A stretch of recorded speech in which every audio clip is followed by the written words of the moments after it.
ایک زمانے کی بات ہے، دو بادشاہ تھے۔ دونوں کے ملک سرخیز تھے اور دریاؤں، پہاڑوں اور خوبصورت زمینوں سے بھرپور، اور دونوں کے لوگ محنتی اور باہمت تھے۔ ایک دن پہلے بادشاہ نے دوسرے بادشاہ کو اپنے ملک کی زیارت کے لیے پیغام بھیجا۔ دوسرے بادشاہ نے خوش دلی سے دعوت قبول کی اور پہلے بادشاہ کے ملک کا سفر کیا۔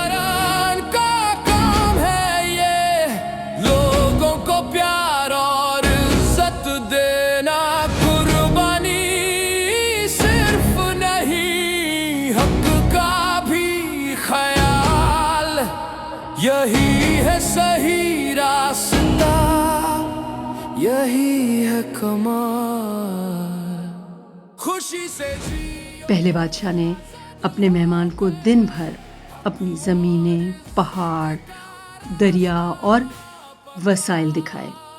دوپہر کے وقت وہ ایک کھیت میں پہنچے جہاں کسان کام کر رہے تھے۔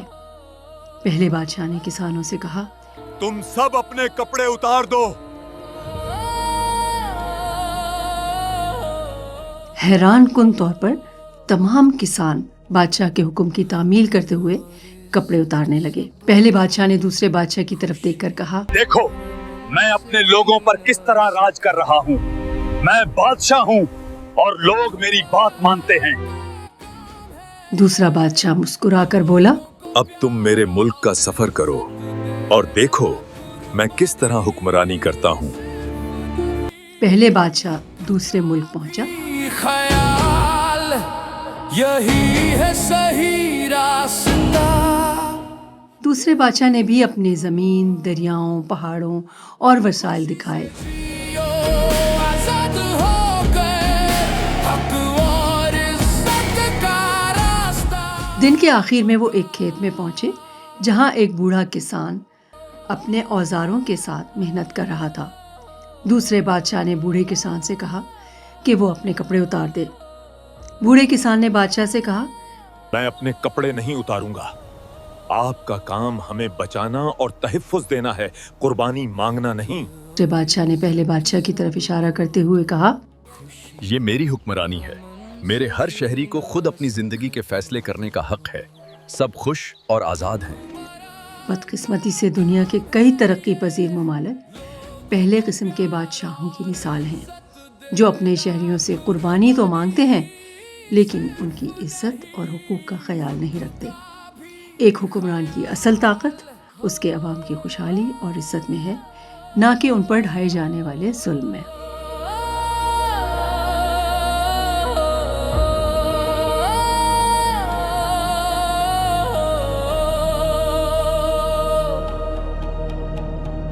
حق اور عزت سب کو دو، خوشی اور امن سے جینا سکھا دو۔